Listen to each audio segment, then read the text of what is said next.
Dear friends, welcome to Think BRICS. Today we speak with Selita, an international relations expert from Bakri University, Jakarta, and contributor to modern diplomacy.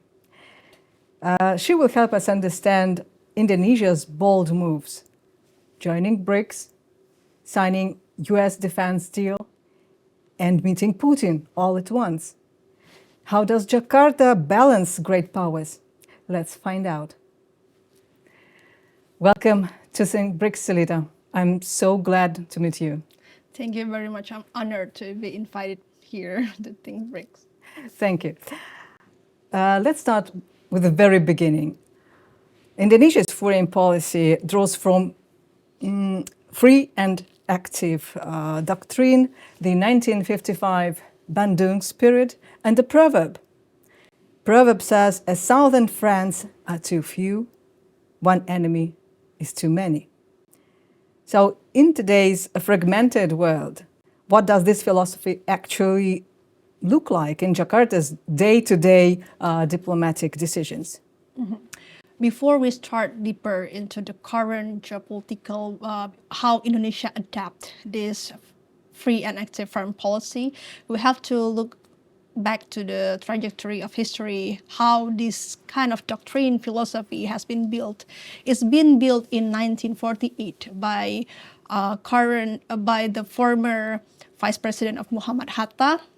By the Bandung spirit as well, Indonesia tried to strengthen this spirit, not to gather into two blocks during the Cold War, but it's more kind of a active alignment, more non-block alignment.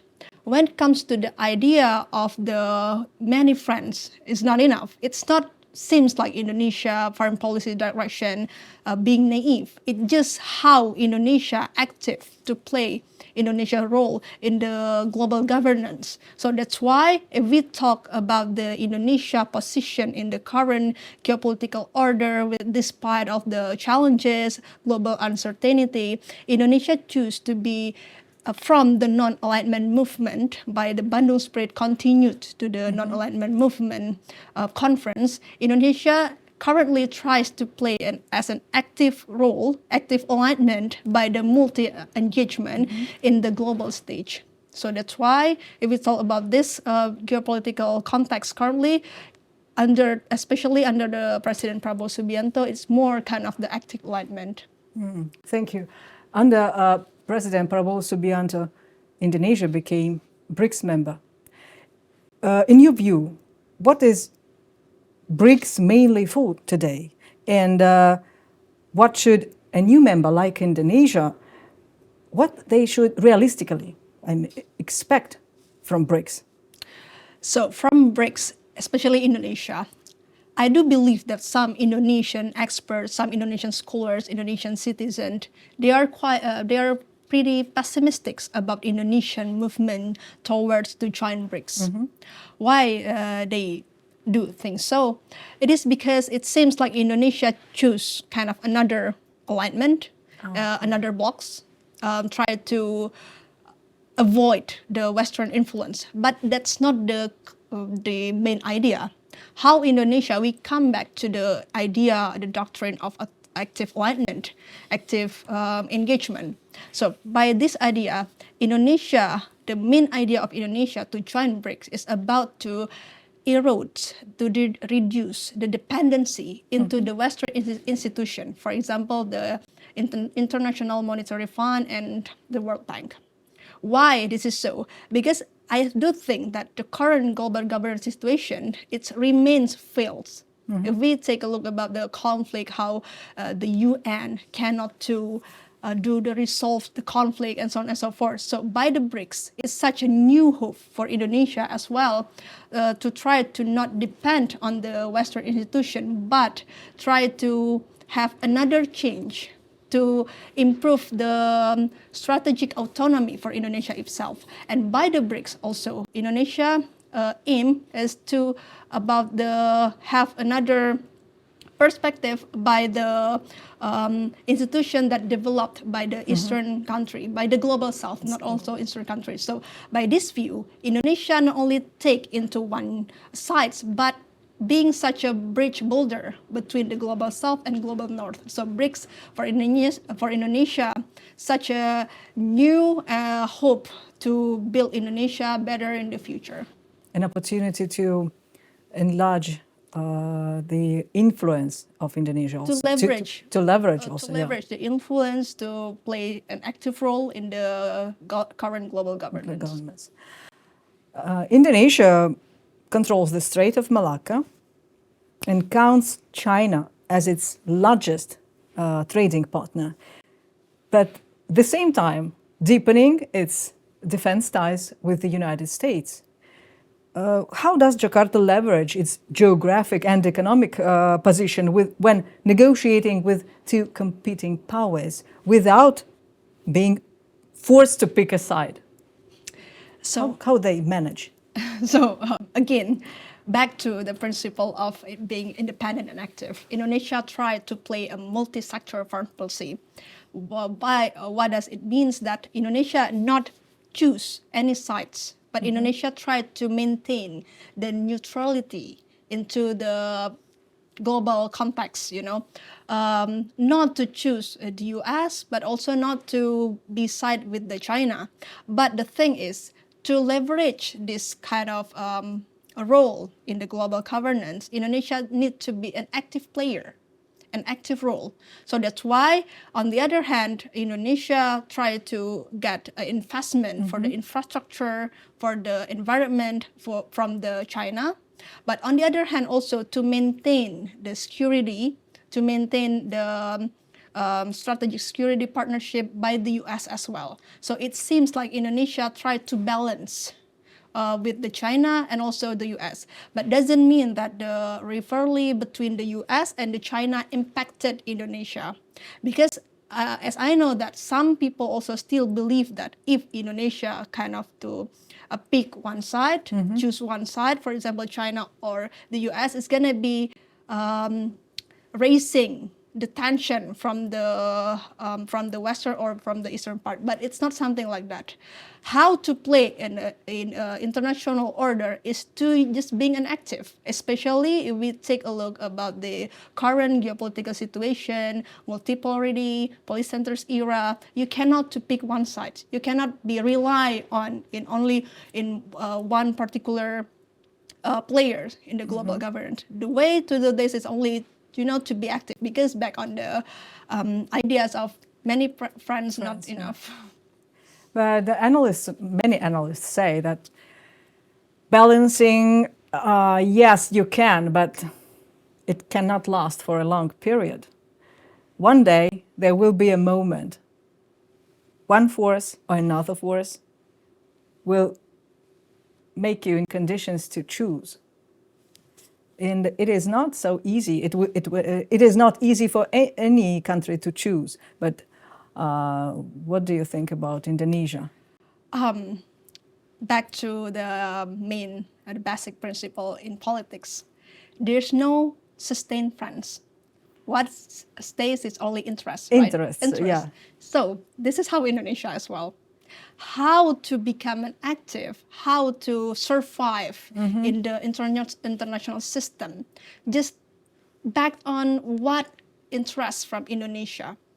It doesn't mean, for example, currently Indonesia tried to balance, but it doesn't mean in the next decades or maybe in next 100 years, Indonesia still the same. But back to trajectory, history of Indonesia foreign policy, we still in independent and active, which is not choose any blocks. But the thing is, when it comes to the interests, the fluctuating of international system could be changed. It depends on how you play in the international order. So for me, I do believe that what the government tried to do is to develop the national resilience, the national governments. So that's why this is along the way how Indonesian government to play the position in international order. Thank you. If we touch another topic, and I am saying about de-dollarization. Is a gradual move away from the US dollar realistic for Indonesia, in your opinion? Or does staying embedded in a dollar system ultimately limit strategic autonomy of your country? I do believe that the BRICS countries still not stated that the main idea about to erode the influence of the dollar. But the main idea of the BRICS when it comes to the economics goals is about to use the local currency by each countries. So dollar is still there, but there's another hope, as I mentioned before, that by the BRICS, such a hope for any countries, especially global south, middle power, emerging market, not depends on the dollar. Why? Because if the countries, especially from the global south, depending on the dollars, it means like for Indonesia, we had such a, I would say, bad experience when we rely on the IMF in 1998, the global crisis. The debt is increasing too high, dramatically high. And by the BRICS, in hope Indonesia that can have another change, not to rely on the Western institution again, but have another perspective, injunction from the system of the BRICS, for example, from the AIIB or from the New Development Bank. Indonesia is already a member of New Development Bank. Yep. Yeah. Yeah, why de-dollarization? Because again, if we go to the United States, recently that defense deal was set up in dollars. And China, as a major, larger trading partner of Indonesia, is Yuan. So Indonesia does its best to leverage between two countries and between two currencies. And yeah, you are right about when you tell that BRICS is another option. We do not leave, like BRICS leaders say, we do not leave dollar at all. We just want to create an option. Those ones, when it fits to the interests of the country, may use dollar. If there are another interests or another option, we should create another option. So China. We cannot avoid talking about China.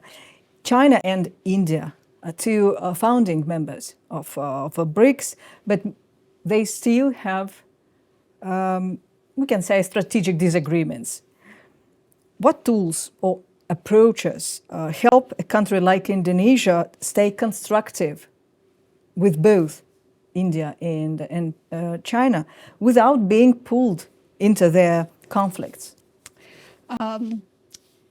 Again, under the based on Indonesia independent and active foreign policy, Indonesia tried to be friends with any countries. Interest remains there. With China as well, Indonesia got the investment from China. China helped Indonesian infrastructure as well. On the other hand, with the India, Indonesia also has such a good partnership with India, especially from the development of technology, 5G. So the remained conflict between India and China, it doesn't influence Indonesia more because Indonesia stated there, Indonesia is still there. Indonesia tried to maintain the good relation with any countries. And Indonesia, of course, by this perspective that Indonesia needs to leverage, not only choose in any sides, because again, as you mentioned before about the option, what Indonesia tried to do currently is to develop options, not into in only depend in only one option, but in many choices. So that's how Indonesia play in the geopolitical context, especially in the region as well. Very important region, a rising region that is young, that is a growing economy. Indonesia is doing its best right now. Let's conclude with the latest news. few days ago, Prabowo Subianto, the president of Indonesia, was here in Moscow, met with President Putin in Kremlin. And at the same time, Defense Minister of Indonesia went to the United States, where he concluded a deal with the United States, defense deal with the United States in Pentagon. What does this kind of simultaneous engagement reveal about how middle powers like Indonesia are navigating a fragmented world? I would say about the middle power, Indonesia remains as a middle power. Some countries, some experts stated that Indonesia is middle power. But Indonesia in middle power, in my perspective, is still ongoing to be a real middle power, you know. Because why? On the other hand, some experts also believe that Indonesia's position, Indonesia's role is as an informal leader in the region, especially in ASEAN.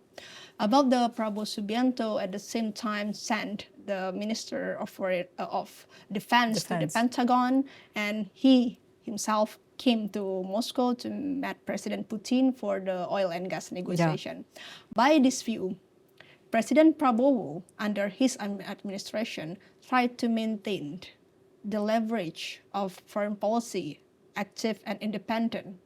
On the other hand, went to Russia, tried to do another option for oil and gas, because used before Indonesia, oil and gas still remains depending on the Middle East, on the Western influence.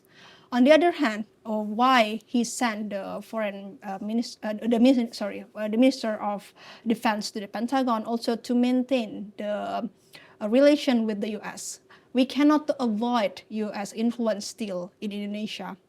As I mentioned before, Indonesia security, defense still impacted by the U.S. But on the other hand, how Indonesia tried to develop another option is by formal visit of President Prabowo to Kremlin, to President Putin. So by this change, Indonesia foreign policy again tried to develop another choice, another option. So it remains that when it comes to the global uncertainty, Indonesia not dependent in only one side, in only one choice. But, for example, when the conflict hit, attack from the US to the Iran, some global South countries, especially some Asian countries, they impacted by the rising oil price. Yeah, it's it's increasing dramatically oil price in the world, not only in region. So by this change, to reduce the dependency to the Western oil and gas, especially, Indonesia has another option. So to buy oil and gas from Russia. By this perspective, this is the way to maintain and to develop the strategic autonomy for Indonesia, to build the energy resilience, to build the economic resilience, the national resilience. So options is more important currently to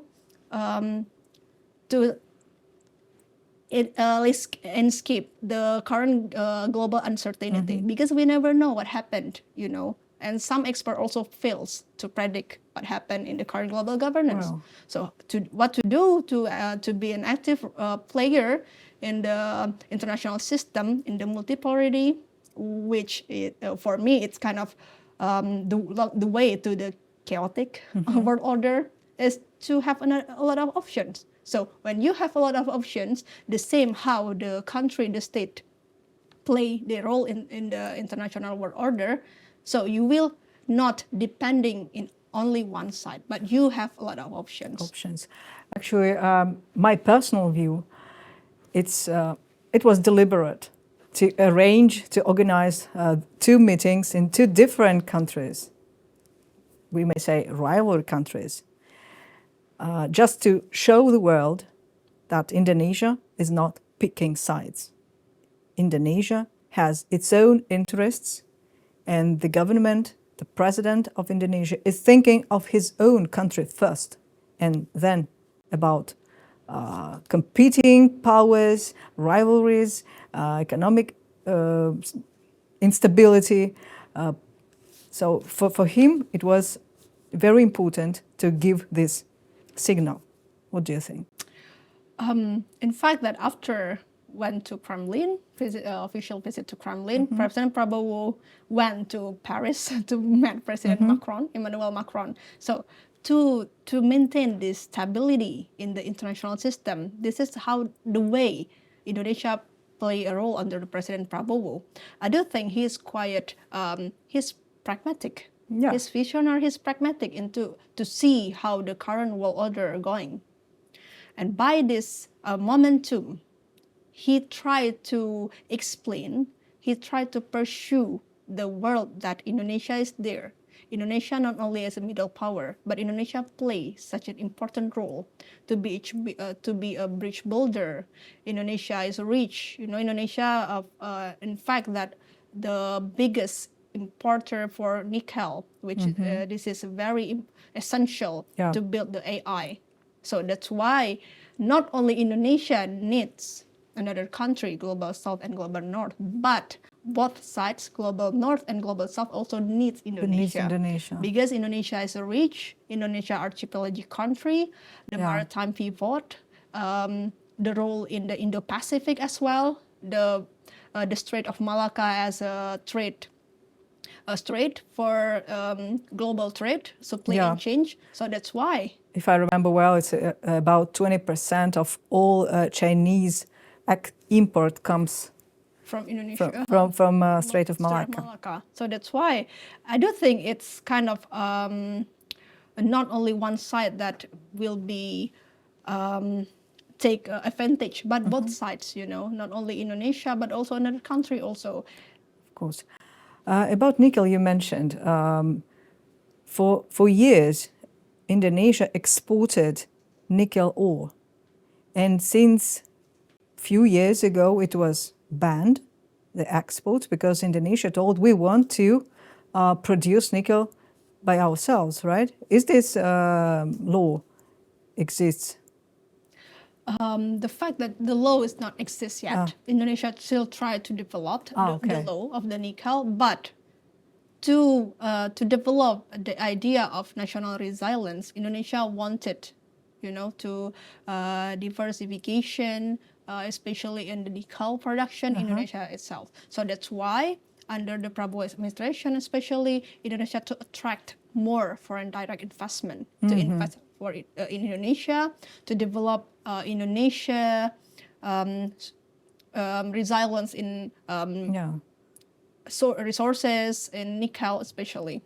And to create value-added product that is very important for the economy of the country and for creating working places and to develop industrial sector as well. That's new for me, actually. I didn't know that that law does not exist. Not yet. Not yet, but it's still under work. It's still under work. The same as a nuclear law. It's quite outdated, but Indonesia government tried to develop the nuclear law because the Russia Rosatom came to Indonesia. Remind me if I'm wrong. There is a letter of intent. To build a nuclear reactor. Yeah, small nuclear reactor in Indonesia. It's still in developing negotiation, but still not succeed yet. But Indonesia is there, try to remain this cooperation, strategic partnership with Rosatom as well. Yeah, Indonesia definitely are not picking sides. It tries to benefit from all countries, from not picking blocks, not joining any blocks, but to benefit for its own economy, for its own people, for its own, nature, no, for its motherland, for its country. Selita, thank you so much. It was so interesting to listen to you. I hope we will meet again. Dear friends, if this conversation helps you see how multipolar world is acting, how it is in action, please subscribe, share, and like our video. Thank you for watching, and see you next time on Think BRICS.